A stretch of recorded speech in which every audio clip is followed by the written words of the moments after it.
ఇగో నాన్న బస్ ఎక్కా అదే చివరి మాట. యాదాద్రి జిల్లా గుండాల మండలం వస్తాకొండూరుకు చెందిన 22 ఏండ్ల మహేశ్వరం అనూషారెడ్డి అమ్మాయి సాఫ్ట్వేర్ ఇంజనీర్. పోయిన సంవత్సరమే బెంగళూరులోని కంపెనీలో చేరింది. దీపావళి కోసం ఈ నెల 16వ తేదీన స్వగ్రామానికి వచ్చింది. గురువారం బెంగళూరుకు తిరుగు ప్రయాణం అయ్యేందుకు హైదరాబాద్కు వచ్చింది. రాత్రి లక్కడీ కప్పుల్లో బస్ ఎక్కింది. రాత్రి 9:30కి తండ్రి శ్రీనివాసరెడ్డికి ఫోన్ చేసి నాన్న బస్ ఎక్కాను అని చెప్పింది. తమ బిడ్డ నుంచి అవే చివరి మాటలయ్యాయని దంపతులు శ్రీనివాసరెడ్డి విజిత గుండెల విసేలా రోధిస్తున్నారు. పాపం అమ్మాయి దీపావళికి హైదరాబాద్కు వచ్చిండట.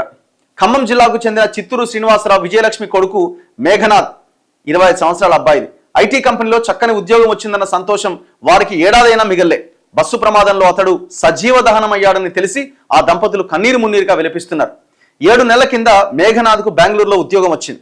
దీపావళికి హైదరాబాద్కు వచ్చి గురువారం తిరుగు ప్రయాణమై ప్రమాదంలో చచ్చిపోయాడు. చూడండి ఎంత పాపం. ఆ ఇంట్లో మంచి పొజిషన్లో ఉన్న వీళ్ళంతా మంచి ఉద్యోగాలు పొంది భవిష్యత్తును నిర్మించుకుంటున్న పిల్లలు వీళ్ళంతా.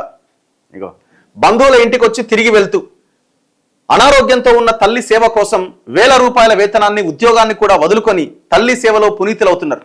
కానీ కర్నూలు జిల్లాలో జరిగిన ఘోర బస్సు ప్రమాదం ఆ తల్లిని కొడుకును కూడా బలి తీసుకుంది.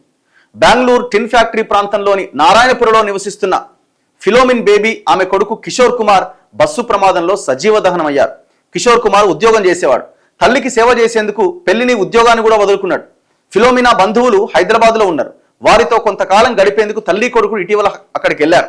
హైదరాబాద్ నుంచి తిరిగి బెంగళూరు కావేరీ బస్సులో వస్తుండగా జరిగిన ప్రమాదంలో ఇరువురు ప్రాణాలు కోల్పోయారు.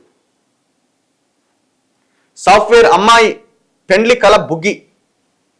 అగ్ని ప్రమాదం కొన్నాళ్లలో పెళ్లిపీటలు ఎక్కాల్సిన సాఫ్ట్వేర్ అమ్మాయిని బలి తీసుకుంది.